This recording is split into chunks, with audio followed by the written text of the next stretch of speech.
Okay, so good morning, everyone, and you're very welcome to our webinar today. So over the next hour, you will hear about the top priorities you need to consider when developing your strategic expansion plans. But before we begin, a few points on housekeeping. So this webinar will be recorded, and the recording, as well as the slide deck, will be shared on with you after the webinar. If you have any questions, please use the Q&A feature on your bottom taskbar, and we will endeavour to answer them throughout the session. And so to kick off, my name is Gillian Butler, and on screen as well as my colleague Richard Hayward, and we are both market advisors as part of our UK team. So in the UK, we are a team of 28 people working across all sectors from healthcare to agriculture and construction to creative industries. We have two offices in the UK, one in London and one in Manchester, but for all of us, our remit covers Northern Ireland, Scotland, Wales and England. And on the next slide, you will see an overview of our export highlights from 2022, which is a record year for client exports to the UK market, reaching €9.2 billion. So it is very clear that there is a huge amount of opportunity in the UK. And today we're very lucky to be joined by three of our Enterprise Ireland clients who have already walked in your shoes, learned a lot on their journeys, and really sees the opportunity that the UK has to offer. So a big thank you to Charlie Butler from Bounce Insights, Sonia Neary from Wallola, and Stephen Nolan from Nutritics, who we'll hear from later on in the session. Our moderator for today is Sam Evans. Sam is a go-to-market expert who has a wealth of experience working with governments around the world and supporting companies to export, grow, and scale across the globe. But who better to introduce Sam than Sam herself? So with that point, over to you, Sam. Thanks, Jill. Thanks so much. Really happy to be here. So as Jill mentioned, my name's Sam Evans. I have worked with companies mostly in the tech industry, scaling internationally across the world, from the US to the US, from the UK, across Australia, Japan, Singapore, Korea, and the Middle East. So I'm delighted to be here today. So we have a poll. We have a couple of polls throughout this webinar, so please do get involved, and I think Jill will be launching that. As discussed, this webinar is really structured to give you a baseline to help you with your planning into the UK specifically. So we really wanted to allow for a lot of the time to be for the panel because they have had real life experience and they will share that with you. So we'll start off, I'll run quickly 10 to 15 minutes through some of the key things that you need to be thinking about, but we will leave most of the time for our panelists at the end. So please bear with me and ask questions, put them into the Q&A, and we will try to answer as many as possible as we go through. But as you will hear, we are really keen to have the message of planning when you are going into the UK, not one size fits all. And I'm assuming that most people know about the UK. So we'll have just a short little period on who and where are the UK biggest industries. So the UK is ranked as one of the best locations for businesses looking to expand internationally, and especially just across the pond for you in Ireland. Starting a business, it can be challenging in the UK, but with the right sets of tools and knowledge, it can be a great experience and a huge opportunity with the market. The global environment, the ease of doing business, the strong market potential, the talent, the diverse workforce, all is particularly strong in the UK. It might not be surprising to many of you that the most common sector in the UK is professional services, scientific and technical, which is really lawyers, accountants, management consultants, and other professional industries. And you can see that around 17% of the industries is in this professional service category, mostly found in the South and the Midlands, but not all.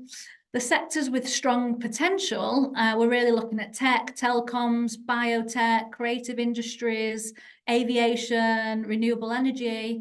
We have some infrastructure challenges in some regions of the UK, which could bring opportunities. We also have a large construction industry. It's about 12%, and that's usually in the smaller towns outside of London. With, not surprisingly, the rural parts still heavily rely on agriculture. Lots of opportunities there. The tech industry is my area of specialism, and it's grown significantly in the last decade. With around 125 unicorns, that's companies valued over $1 billion in coming out of the UK, and at least one unicorn in about 10 to 15 different regions across the UK, so it's not all London. Although London does bring a lot of opportunity and it can accelerate the growth for a lot of companies, and we'll hear some of that later on today, but it's competitive, it's expensive, there's a lot of talent there, but there's a lot of competition for talent. So please do bear that in mind, that London isn't everything. And I say that as a Mancunian.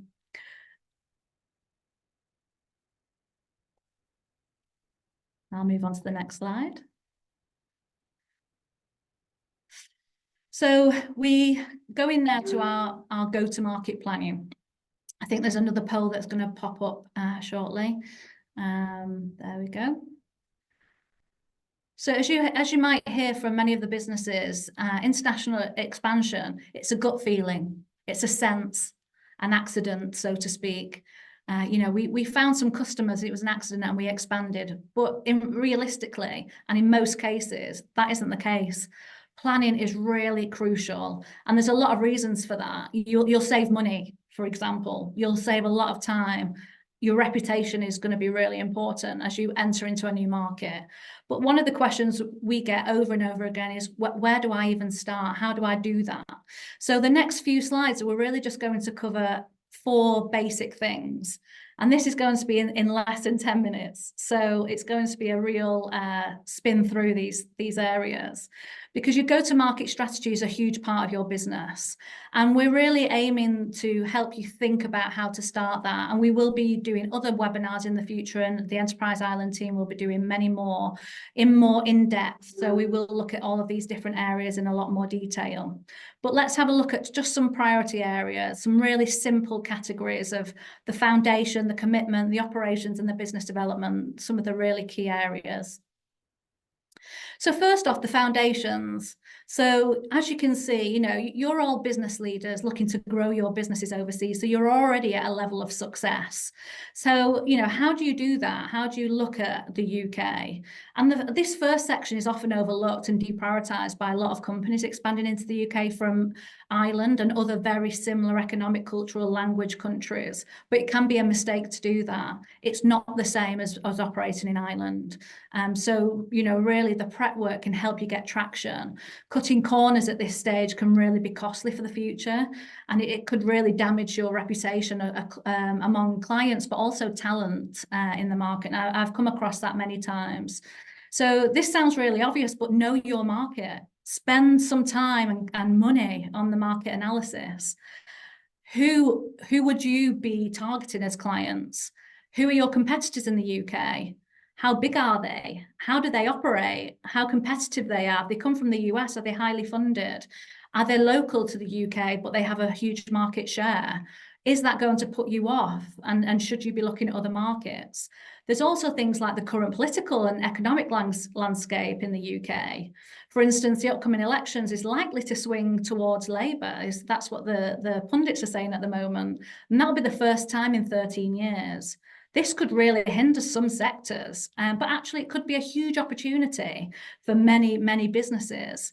And really, it's how easy is it going to be for your company to operate in the UK?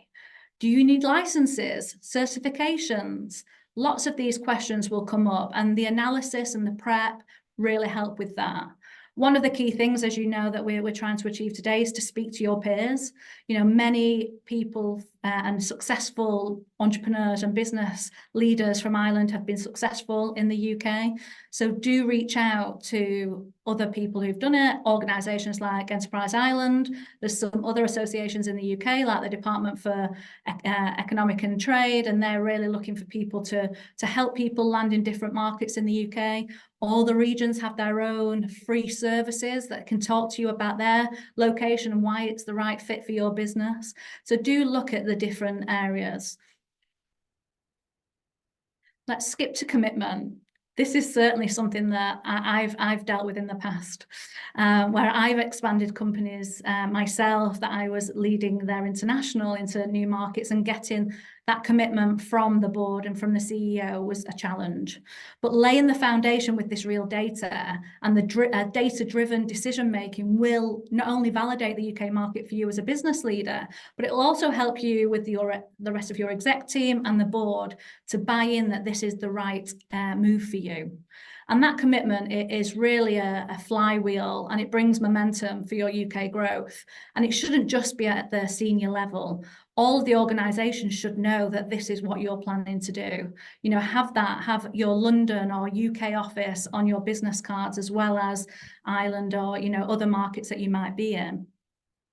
Having it, you know, too many times, the international expansion is really a secondary business activity, and this immediately will put you at a disadvantage to other businesses who decide to expand out of Ireland from day one of their business, from their business operations as a strategy. And we can hear more about that later with the panel. One of the decisions has to be made from your company. Are you ready? Are you ready to grow? There's, you know, have you got the funding to do this? Expanding into a new market is expensive, and there has to be that financial commitment. I always say it's a bit like a home renovation. When you do a budget, triple it, add a little bit more, and then have some contingency because it's expensive. And be realistic. You know, as well as that ring-fenced financial resource that you might have, your time and your senior leadership's time is really paramount to your success. There has to be, you know, face-to-face meeting. There's no compensation for that, just that, you know, despite what Zoom might like us to think. Regular visits from your C-suite will be really imperative to show that you have commitment in the market, and your customers and talent know that you're the real deal. So be persistent. Keep those realistic expectations of the money, the time, the success. Things do not happen overnight, especially in a competitive market like the UK. So moving on to operations, we've had lots of questions about this, and we will be running a longer session on operations because we can't cover all of this in a few minutes. But there's some certain areas that people wanted us just to mention, so I will do that, hopefully answer some of those questions that came in ahead of the webinar. So operations, it's going to be, it depends for a lot of things. There's not one size fits all. So whether you need an office or not, recruiting locally through resellers, if your business will trigger a taxable presence, how it affects your parent company in Ireland, how to recruit, pay them, you know, employment, setting up bank accounts. There's a lot of things to think about, but we have checklists that we can work through. So the legal structures, this is one of the questions that we had through. Do I need a physical presence to enter into the UK market? And the answer is, you're right, it depends on the type of activity, the product being sold. You know, usually the approach is that a local entity or branch will be set up, but speak to a UK lawyer about it, and they'll often have a free call with you. But the setting up of the UK, it can be easy. It takes about 48 hours to register a company. So it's not a big hardship. It's not too administrative heavy. Tax, you know, both the UK and Ireland have reasonable tax rates. Ireland is slightly better on the corporation tax. We're currently, I think, about 19%. So something to think about. We also had a question on GDPR. So this is obviously super important for many companies. And the EU GDPR doesn't apply in the UK anymore post-Brexit.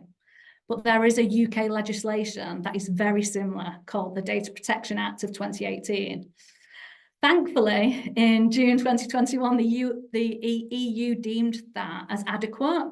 So the data flow between the UK and the EU is very similar to pre-Brexit. So if you are adhering to the GDPR in Ireland, you will be fine in the UK. Again, get some advice from your lawyers. And then just super quick, opening bank accounts is really time consuming, not just in the UK, every single country I've ever been in, it's a pain. It takes a long time. It's all about money laundering. So we have to kind of go through these processes, but it can take up to 6 months. So just be aware of that as you're starting to set up these kinds of operations.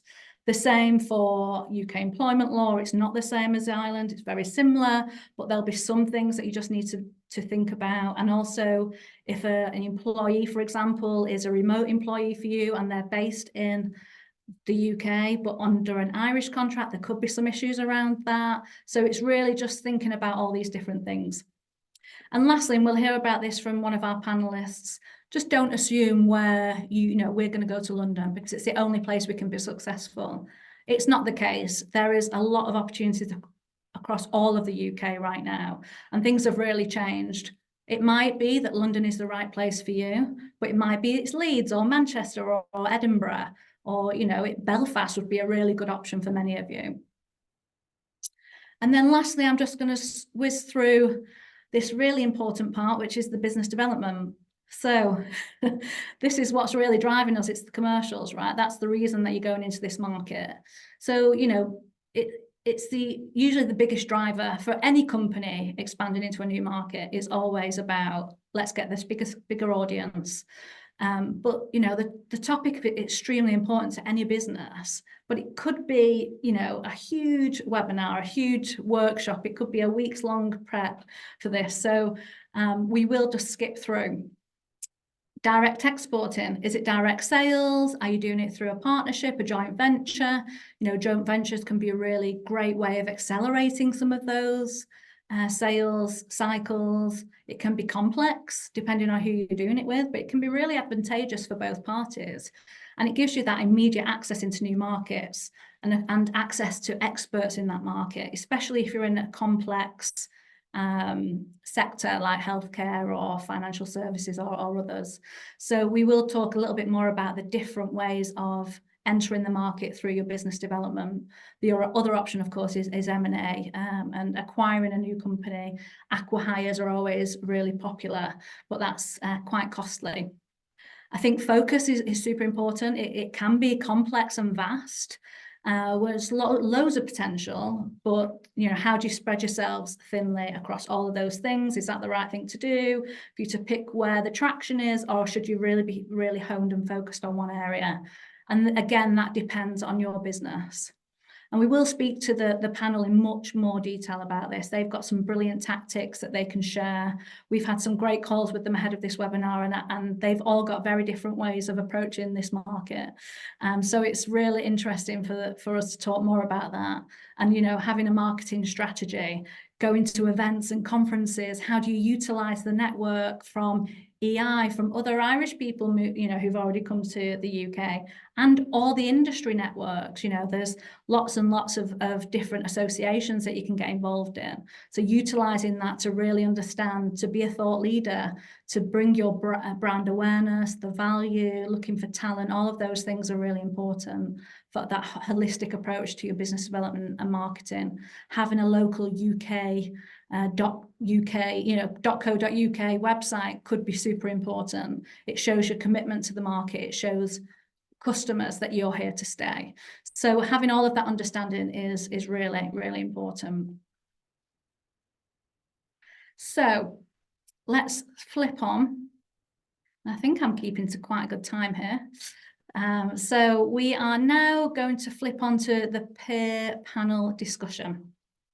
So I'm going to ask all of our panelists if they can come off mute and have their cameras ready. So Charlie, Sonia and Stephen, and I'm just going to end this slideshow so we can see everyone and I can see everyone. There we go. I think that's right, isn't it? Can everyone see everyone? I'll wait for a thumbs up. Okay, Sonia, you're on mute. So if everyone can come off mute now. Sure, thanks. And no one can see my slides now, can they? Everything's sorted, okay. Excellent, that's great. Well, thank you so much, all of you, for joining today. As we said, it's really important for all of the audience to really hear from you, not from me going on and on about these different things. The real life experience is where we really get our tips and tactics. So thank you so much for joining today. So I'm going to do a round robin and ask you all to introduce yourselves, what your company is and what you do, and when you actually went into the UK. So I'm going to start with you, Charlie. Yeah, thanks for having me. So my name's Charlie. I'm the co-founder and CEO at a company called Bounce Insights. We're an AI consumer research platform working with a lot of the big CPG brands around the world. And I moved to London officially last September, but for the 9 months prior to that, I was on the delightful 6 a.m. weekly commute on a Ryanair, and then eventually moved over fully. So we have a small office here with about 4 people, and we've about 20 people in Dublin and one over in New York. So we kind of have satellite hubs is how we work our kind of international offices. And yeah, it's been great so far. Amazing. Thank you, Charlie. And Sonia, can you do the same, please? Yeah, sure. Hi, I'm Sonia Neary. I'm the founder of Wallola. I'm also the CEO, commercial lead of the company, and a physiotherapist by trade. So we set up our digital health software company in Dublin in 2016. And we set up a UK subsidiary in Leeds in 2019. Our primary market is UK secondary care, healthcare, so NHS and private sector buyers, which use our patient communication platform. It's called Portisana. So today I'm at an event in London, so probably a little bit nearer Charlie than I would normally be. But to your point, Sam, here to kind of network and find some partners on the ground at a digital healthcare event. So happy to join you guys today. Thank you for taking the time out, Sonia. Appreciate that. Sure. And Stephen, over to you. Thanks, Sam. Hi, everyone. I'm Stephen Nolan. I'm CEO of Nutritics. Nutritics is a software business, and we primarily help hospitality operators run safer, more sustainable, and more profitable businesses. And we help them with loads of different things within that, from supply chain management through to recipe management and menu publishing. Our business is primarily UK based, and probably about 70% of our business comes from the UK these days. We've about 80 people in the business, and we started our UK export journey in 2016, more or less the same time as the Brexit vote. So it's been an interesting journey, which I'm more than happy to expand on. Oh gosh, I was based in the US when that happened with US companies, and it was the interesting time, shall we say. Fantastic. Thanks, everyone. Right, let's get kicked off. If you do have any questions, please do put them in the Q&A and we will answer them as we on the fly. So please do engage with us. So I'm going to start first with you, Charlie. And let's talk about planning in the UK. Obviously, people have now heard me say planning is really important, but is it? And how did you go about planning for your UK expansion? Yeah, well, there's loads of ways to scale a company. There's not just one, but I was always a bit of a planner. Since I was a kid, I'm very type A, and my brother was with me last night and was taking the piss out of me because I had all of my clothes organized for the next day, and he was like, "This is hilarious. You've been like this since you were 8." So when it came to the UK, I tried to plan as much as possible, and there's kind of two main learnings as I reflect back. The first was that what I was trying to do by planning was increase my scope for serendipity. In a startup, almost everything is out of your control.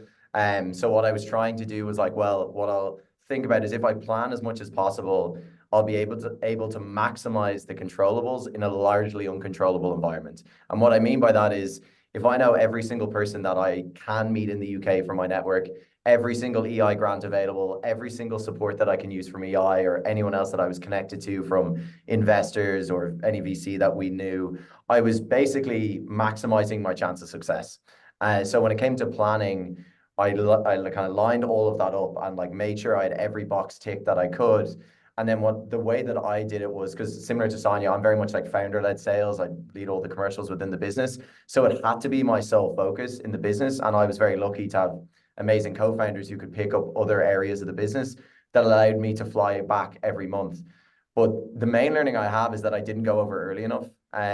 We kept justifying, I don't need to be there. I don't need to be there. We were very much in the office as a company. So the idea of taking your founder out of the company in Dublin felt like a really big risk of I won't be in the office all the time. I won't be able to manage my team as well. But actually what happened is I would plan this trip over to London every month or wherever I was going in the UK. And because of COVID, not everyone's in the office every day. So I would fly over and 30, 40, 50% of my meetings would be pushed last minute or moved. And also I'd be sitting in the office in Dublin, and then a dinner or a lunch or a coffee would be asked of me the next morning and I wouldn't be able to get over in time. So what I realized very quickly was I was missing out on all the like luck and chances and opportunities that I was creating myself by like maximizing my network. And so eventually I moved over in September full time. And once I made the decision, I was like, God, I should have been here much further back.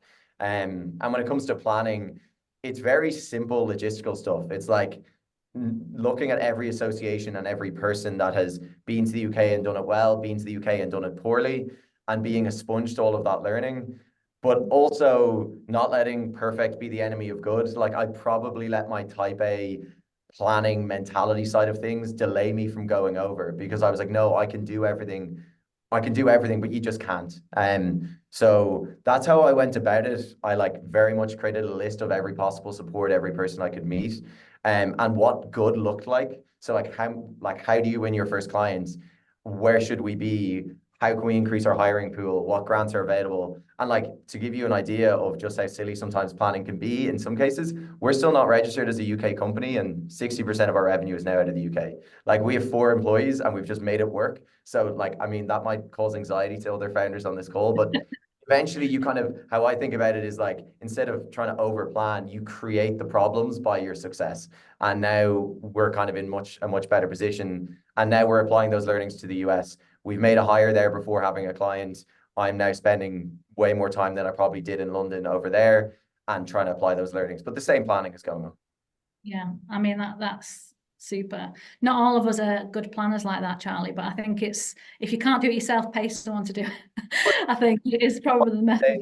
There's many ways to scale a company, and like a planning, like an over planner is one way, but someone who doesn't plan at all, I've seen many successful founders who would laugh at me for what I do. So there's many ways of doing it. That's true, but not all tech founders are on the fly like that. I think that they do a lot more planning than they make out, I think.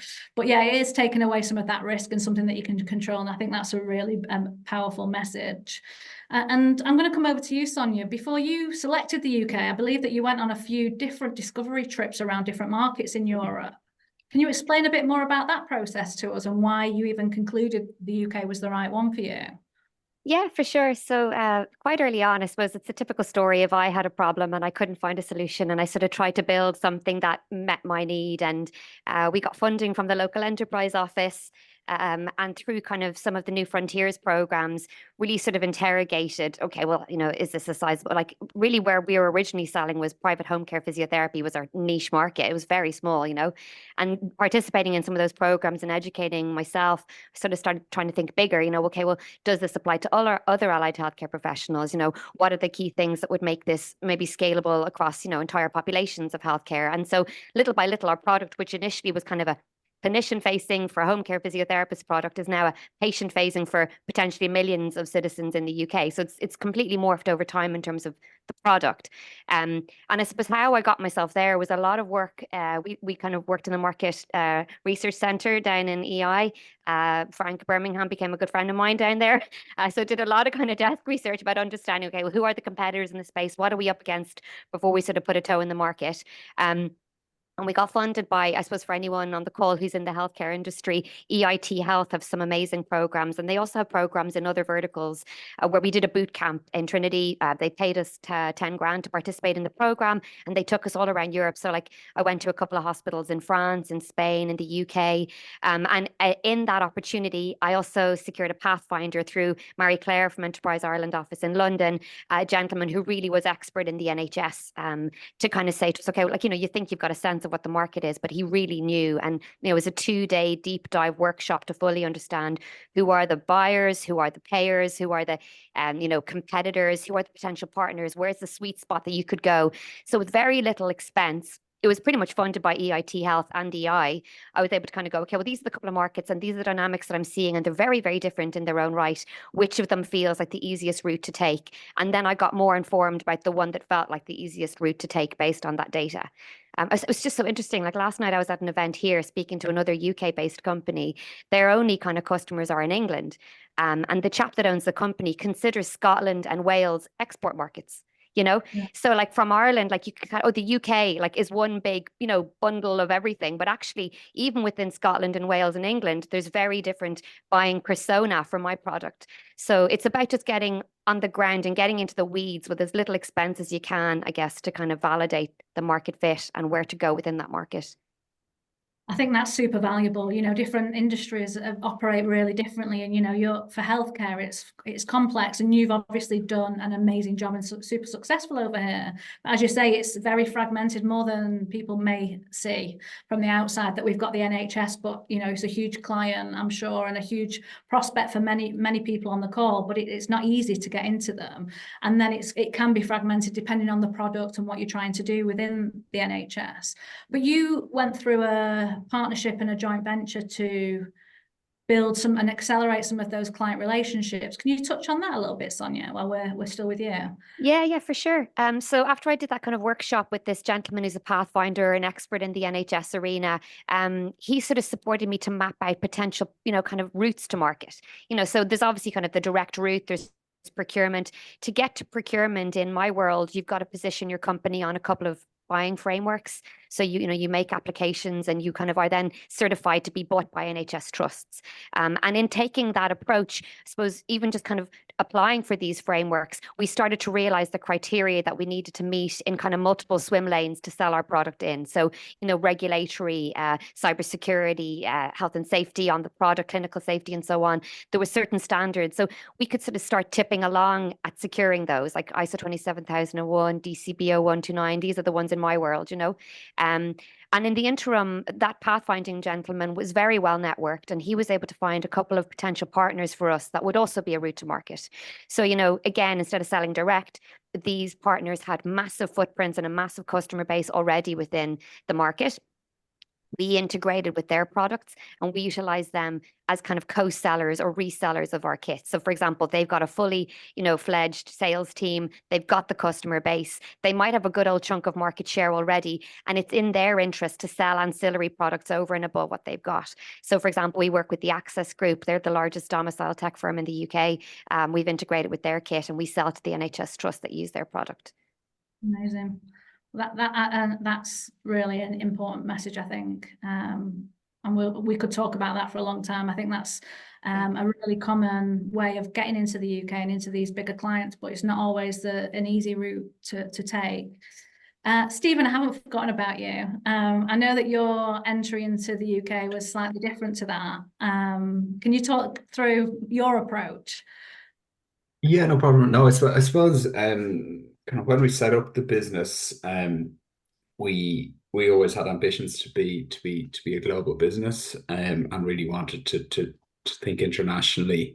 And alongside that, the market in which we primarily sell into, in many respects, is quite small in Ireland, and you certainly can't build a business of scale with that. So we kind of found ourselves looking outwards straight away, really kind of without much choice. And when we conducted that exercise around where do we go, what do we do, we looked at the UK, and we, at the time I referenced earlier on, 2016, where there was kind of, I think it's fair to say, a bit of negativity about the UK and what will the future be and so on and so forth. But fundamentally, if you take a step back from what I call noise, and you actually look at the fundamentals, and it's one of the G7 countries, one of the largest economies in the world, and an incredible amount of opportunity literally sitting, a few miles to the east of us. It presents a tremendous natural opportunity to grow and scale. And I suppose whilst there's a huge amount of similarities between Ireland and the UK, there are nuances and differences. And for example, we had to tweak the product to make sure that it had sterling currency, and there's a couple of local regulations there, and so on and so forth. And there's some things that you just frankly just do just kind of fake it till you make it, really. You know, we got in the car and drove up to Ulster Bank in Newry with our passports, and we're like, can we have a UK bank account, you know, and then we can go and invoice in the UK, and you know, there are little bits and bobs that you need to do around that, but fundamentally, I suppose the attraction of the market and the scale that it offered so close to us was a real opportunity, and really quite easy, you know, easy to set up companies, easy to find good people and so on, lots of cultural similarities. So when we looked at that and we're looking at, you know, what were the right markets for us, they really ticked all of the boxes. That's changed kind of as we go, and you kind of tweak and evolve and so on and so forth. But certainly from the start, it's really hard to ignore the scale of the opportunity that's sitting right in front of us. Yeah. So you were UK first day, really, I guess, or exporter from day one, which is pretty unbelievable, really. And I'm going to stick with you, Stephen, just around the business development, because I know that that's a really important part of this webinar. A lot of the audience will be keen to understand, how do you even get a client? How did you approach that market when it's, you know, a big market and you've got something that can service lots of different clients? How did you approach that? And that, I know from our conversation, that's changed slightly since, you know, as you've evolved in the UK. Can you talk a bit more about that?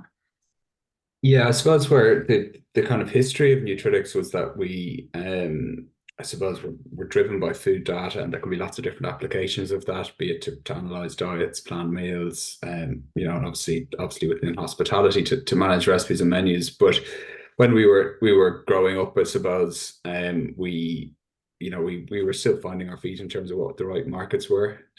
So we initially went into the UK, and we kind of had a, well, why don't we just service all of the markets and go and speak to hospitals and go and speak to caterers and to universities and so on. And that was fine, but I suppose as you get deeper and deeper into those conversations with customers, you kind of naturally, in our case, found a path in terms of what was going to deliver the most scale to the business, and what was the right fit in terms of the product market fit. And whilst we still today work with quite a number of hospitals in the NHS and some sports teams and so on, it's not a commercial focus for the business, because we need to be very targeted around exactly where the sweet spot is for our product, and have the confidence to go after that and make sure that we know it really well.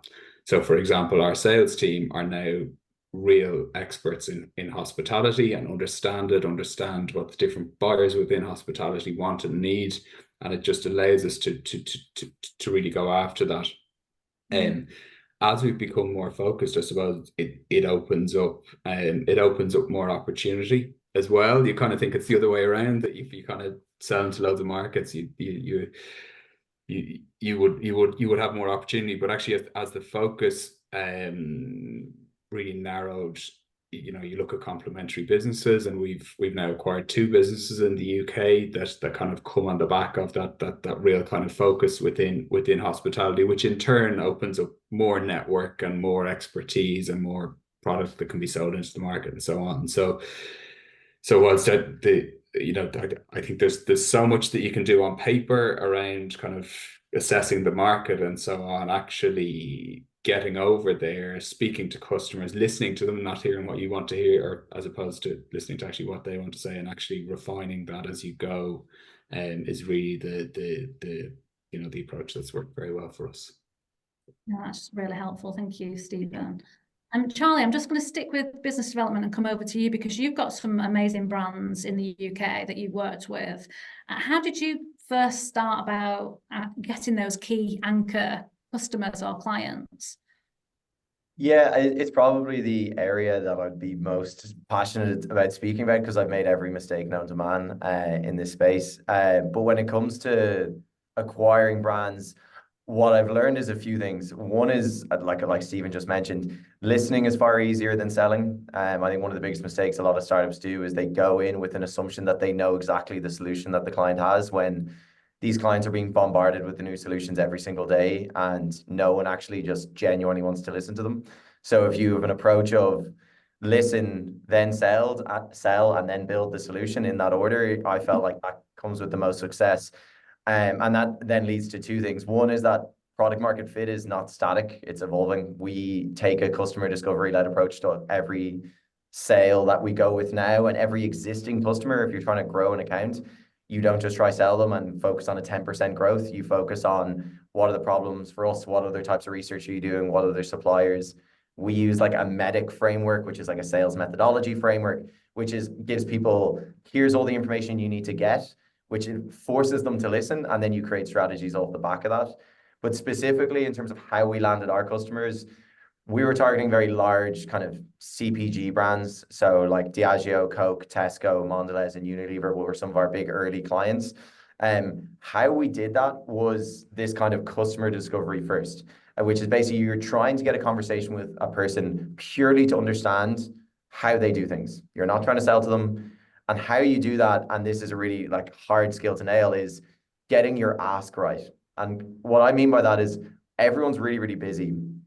But if you are really clear in why I want to speak to Sonia, like if I'm like, Sonia, I want to speak to you about this really, really specific thing because you have this very specific expertise, and like I only need X amount of your time, like it's a very clear directional reason, most people will respond well to that.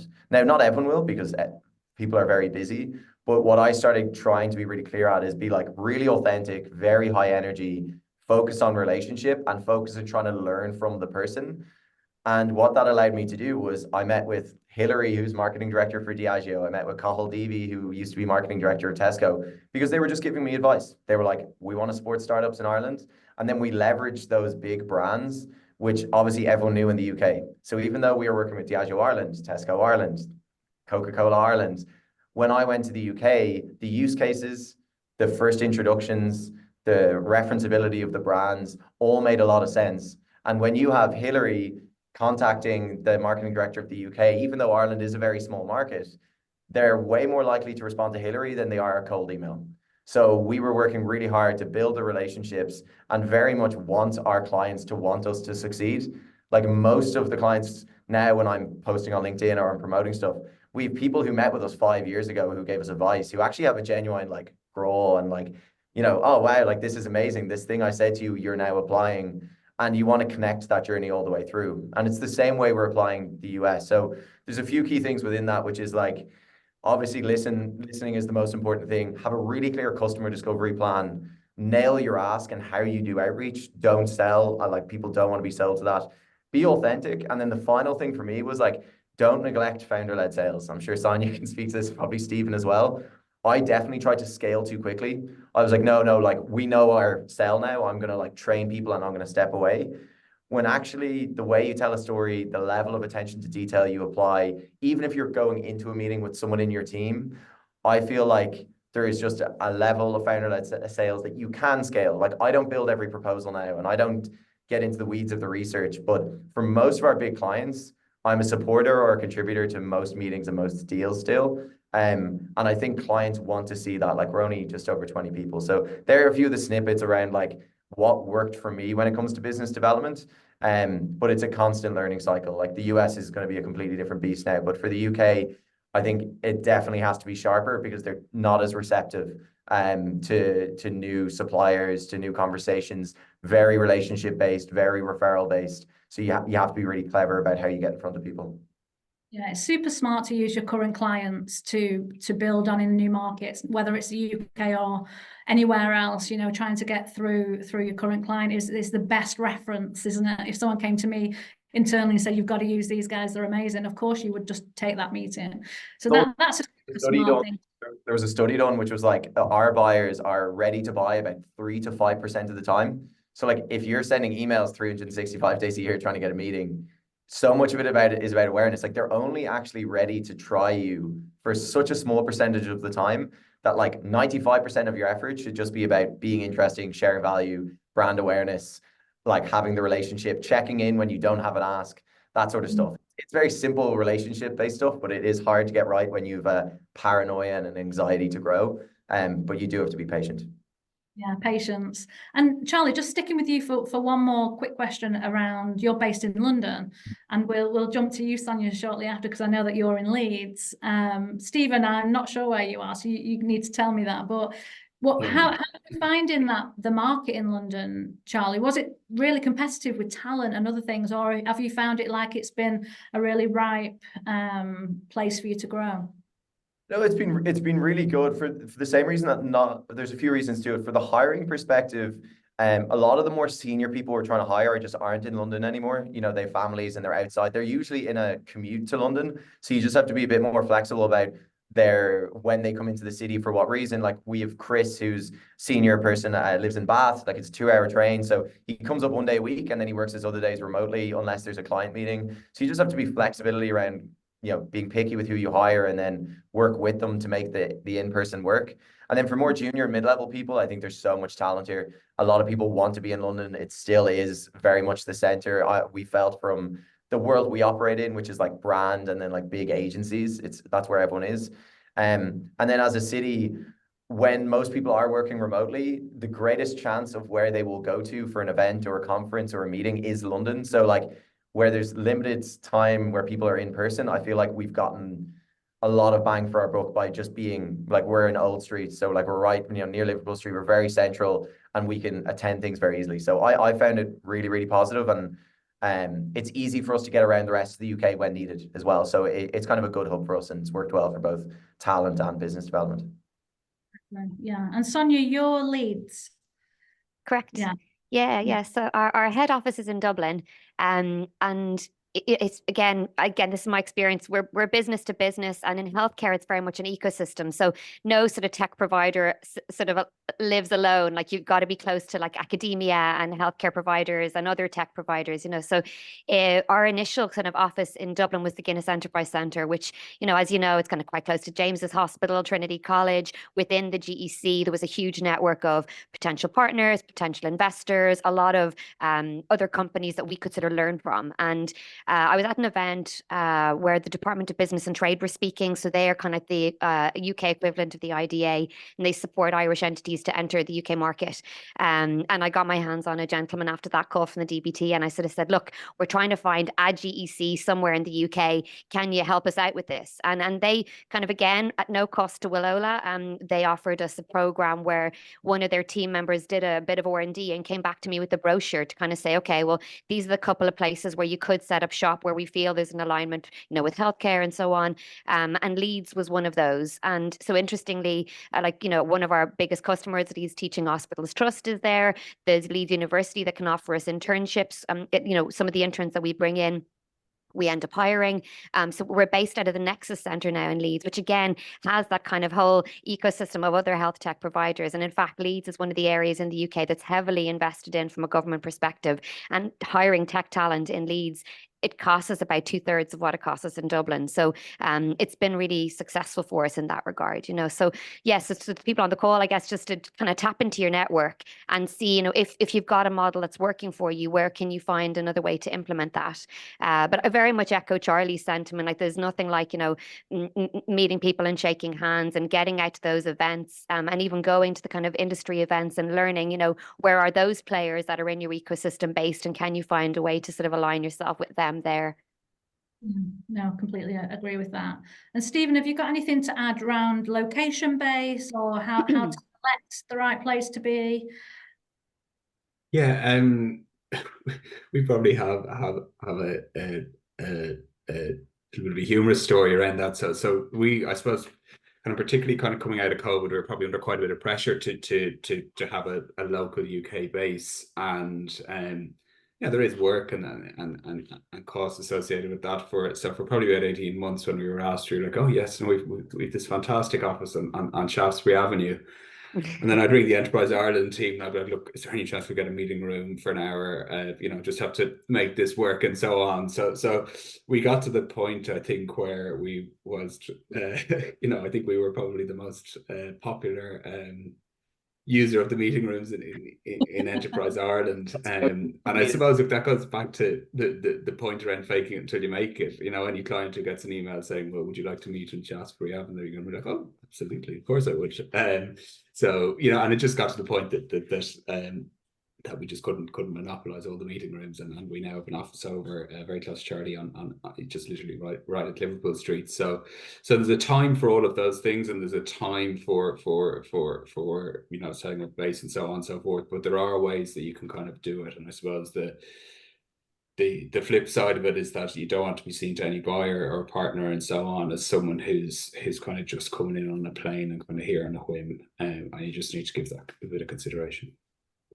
And we've been so positive about all of this. Stephen, tell me something that was hard or something that you didn't foresee was going to happen, that you might be able to help the audience understand, not to do it themselves. Save us some time. Yeah, look, everything takes longer and 10 times the amount of work than you think it will at the start. I suppose one area in particular that we learned is there's just the level of sophistication with buyers in the UK. It's very, very different to Ireland, and I don't mean that in a negative sense in Ireland, but if you think about a procurement director in a large business in central London, they have people coming in from all over Europe pitching to them with the best sales techniques, the best salespeople, and really an expectation and an experience around how sales processes are run.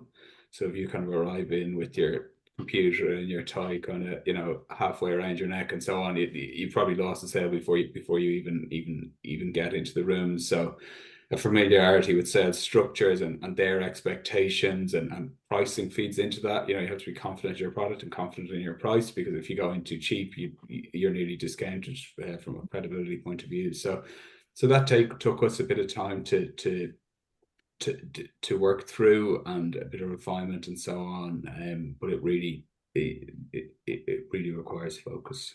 Yeah, it was funny in our sector specifically, like Ireland is an amazing technology hub of the world now, and all the, it has a great reputation, but we sell to a lot of the consumer brands, and we had to get our office out of Ireland as quickly as possible because you were immediately discounted as not a global company, funnily in our space, when you weren't out. So the reason why we had the Shaftesbury Avenue address up very, very early and needed to show presence was for that exact reason. It was like, oh, you're a startup out of Ireland, but as soon as we have London and New York, they go, okay, no, you have we'll at least give you a chance.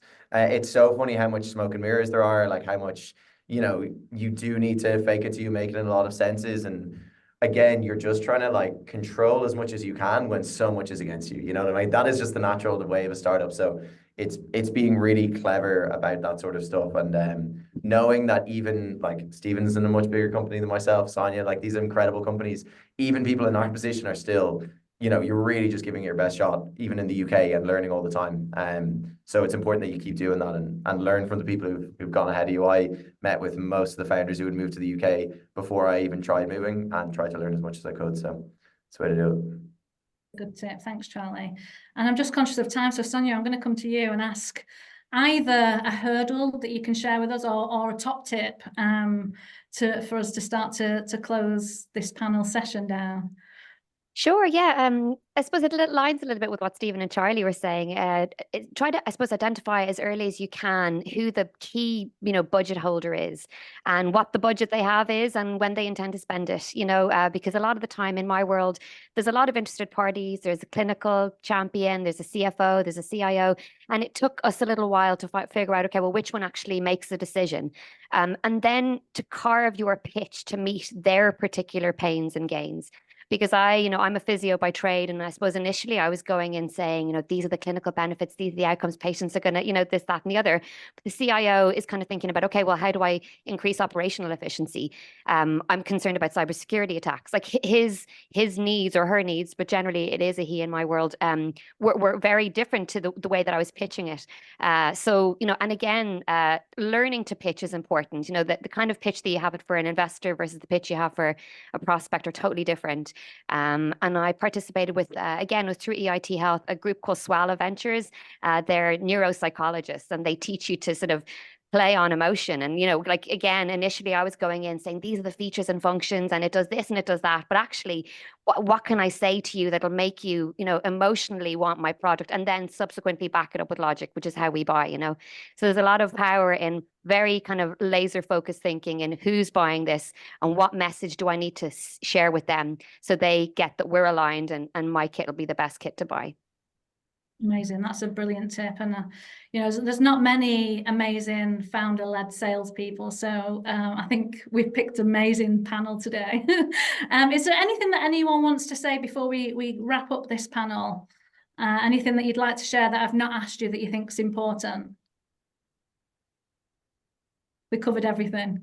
I think we've kind of touched on it, but just to re-emphasize that the time spent in the market and getting on a plane just cannot be underestimated. You can't figure this out from Dublin. You might think that it's the same, but it's really not. And building up those relationships, it's like a 50, 60 euro flight. Like you get to Cork for the same amount of money from Dublin, so there's definitely merit in doing so. And just relationships matter so much. Like they for getting the chance to pitch to, as you said, if you're trying to find the right time window, it's not even traveling over for just the events, but it's when you're here, maximize, like you should be on your feet all day. Don't revert to like when at all possible, just meet as many people as possible. You never know what value could come out of it. And then you're just growing potential introductions. Like my best way of getting meetings is always finding someone who can get me a meeting, not getting the meeting directly. It's just the way that it works. Yeah, I echo that sentiment. At events like the one I'm attending today, like plan in advance. Like find out who's going, find out who's speaking, have a list of meetings. Don't just land at the door of the event hoping that, serendipitously you might bump into someone. You might, but it'd be less likely than if you planned for it. And also to avail of there's a lot of supports from EI. And I know, I'm a big fan, but there's a market discovery fund, there's a key manager grant. We've availed of a lot of supports in that regard financially to help us to set up at events like the ones I'm at today. So yeah. Take advantage. Yeah, exactly. They're an incredible team. I've worked with many organisations similar around the world, and EI are one of the best, and the UK team are incredible. We've had a question around, so you need to move to the UK, but I think that we've probably answered that throughout this webinar. The need is again, it completely depends on your situation. I think the commitment, if you have family at home and you can't leave, you just need to be committed to going on some sort of schedule. So before, one of the mistakes I made was I'll plan a trip when I have meetings. It's no, plan a trip and then book meetings around it. Make it work. It's not like you have to move. I did, because I don't have a family, I don't have kids. A board meeting told me, I booked my flight the next week. That's a very rare situation, but we have a lot of employees now in very different scenarios. I wouldn't ask most of my team to just move to the US or move to wherever it was needed, but you've create a plan that will work around your personal life and your schedule, but know that being here again can't be replicated is probably the main point. Make it work around what you're willing to commit to is kind of the way I would frame it, rather than you just need to be here. No, I think that's helpful. Thank you. Unfortunately, we've run out of time, which is always the way, no matter how much time we give. But I just want to say a huge thank you to Charlie, Steve and Sonia. That was really invaluable. And thank you so much for taking the time out of your really busy and very successful UK operations and your days. So thank you so much. And I hope to see you all very soon in person myself, next time I'm in London. So thank you so much for that. Thank you. No problem. And I'm just lastly going to share this last slide and pass over to Jill. It'll be me, Sam, but yeah, thank you very much. And just like to echo your thanks to all the panelists, and of course yourself for your invaluable insights and experiences on exporting to the UK. And we trust that your expertise has really demonstrated that with just a little bit of strategic planning, the UK market holds immense potential for Irish companies looking to expand. Just in terms of sort of next steps, we'll send an email around shortly with the webinar recording, copy of today's slides, and also a brief survey to gather your feedback on today's webinar. Your input is really crucial to help ensure that we can enhance our offerings, and also focus on topics that matter to you most. in terms of the resources and supports on this slide here. So, really for any queries, please reach out to your UK market advisor if you have one. If not, your development advisor in Ireland is best placed to assist. In terms of the website, we've got a newly launched website, and we encourage you to explore that, where we'll soon have a host of UK-related content, which is transferring from our previous site. And here you'll also find information on funding and grants that Sonia mentioned, and these can, of course, be discussed further with your development advisor. The MRC, the Market Research Centre, is an excellent resource available to EI clients, so it can assist you in conducting that thorough market research before entering a new market, an important point that we hope was emphasised during today's webinar. And of course, you can also stay updated with the latest news and events by following Enterprise Ireland UK LinkedIn page. So yeah, thank you very much. Just want to extend our gratitude again to you, Sam, to all of our wonderful panelists, and of course all the attendees who participated today. I hope you enjoyed the webinar and enjoy the rest of your day. Thank you, everyone.